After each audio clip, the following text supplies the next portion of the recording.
네, 특검을 요구하는 것 중에 11가지 중에서 무려 5가지를 빼고 6가지만 집어넣고 하고 특검 임명에 대해서도 국민의힘이 원하는 대로 대법원장이 지명하는 자로 이렇게 바꿨음에도 불구하고 여야 합의를 원한다 등등으로 지금 내란 특검법에 대해서 거부할 가능성이 아주 높게 점쳐지고 있습니다. 그건 2시부터 아마 국회의를 하는 모양이니까 그때 지켜보면 답이 나올 것 같고요.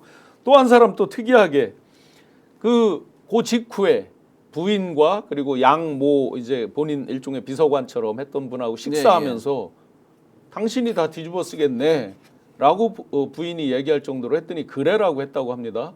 박사님, 김용현 장관이 그래라고 한 의미를 뭐라고 보십니까? 뒤집어 쓰는 의미에서 그래입니까? 아니면 어떤 다른 의미입니까? 저는 어차피 김용현이 윤석열 말에 따라서 내란을 하겠다고 기획을 했다면 당연히 본인이 뒤집어 쓰는 방법밖에 없다고 생각해요.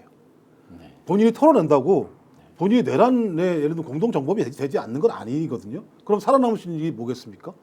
윤석열이 복권되는 것밖에 방법이 없어요. 그렇죠. 그러니까 김용현을 살려줄 수 있는 유일한 사람은 누구냐?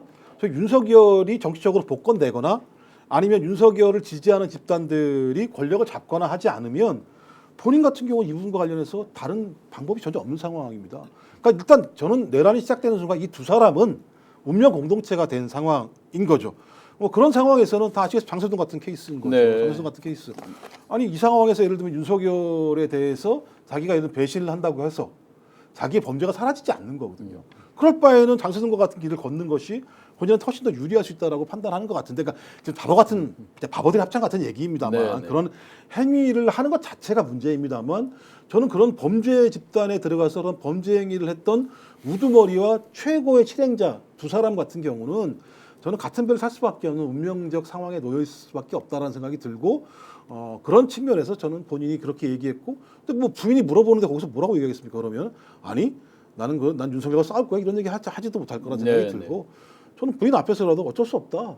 나는 이 길을 결정했기 때문에 어떤 가능성을 따지지 마라. 자기 부인을 위해서라도 제가 그게 맞는 얘기인 거죠. 거기서 이렇게 여지를 둬가지고 자기 부인한테는 걱정하지 마, 난 돌아올 수 있어 이런 얘기 할 수는 없는 거니까. 네. 저는 그런 측면에서 그건 뭐 전 이 문제는 중요한 문제는 아니라는 생각이 드는 거고 이런 일을 벌이는 이런 과정들 자체가 윤석열 정부 내에서 바이패싱이 됐다는 게 가장 큰 네. 문제인 거죠. 그러니까 내란을 준비했던 과정 자체가 아무리 모르게 했다고 하더라도 저는 상당한 사람들이 알았을 거라는 생각이 들거든요. 근데 그런 거 자체가 아무도 모르게 진행이 됐고 소위 국무위원들 같은 경우도 누가 알았는지 모르는지 모르겠습니다만 일단 그것이 진행됐다는 사실 자체가 얼마만큼 이 정부가 비판과 감시와 통제가 안 되는지를 내부에서도 이건 되게 중대한 문제이고 우리가 시스템에 대한 점검들이 매우 필요하다라고 하는 느끼게 되는 이런 측면들이 있습니다. 그 부분과 관련해서는. 네, 지금 기차로님께서 이번에도 거부하면 탄핵시켜라. 트위티님께서 민주당 더 이상 양보 따위 하지 말아라. 라는 말씀도 주고 계십니다. 지금 11,000분이 넘게 계속해서 유지하면서 보고 계십니다. 뭐 저는 이 부인이 있지 않습니까? 예. 이런 말을 했다는 게 그러니까 이 내란 비상계엄 있지 않습니까? 비상계엄 뭐 처음엔 자기가 내란이라고 비상계엄을 했겠죠. 비상계엄이 얼마나 오랜 시간 동안 차분하게 준비되어 왔고 했냐는 걸 반증해 준다 생각해요.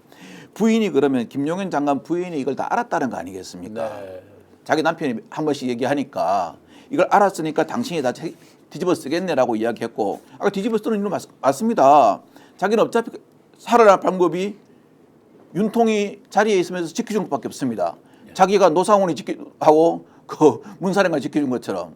그리고요 김용현이라는 사람이 얼마나 무소불위를 했냐면요 이 군대 있지 않습니까?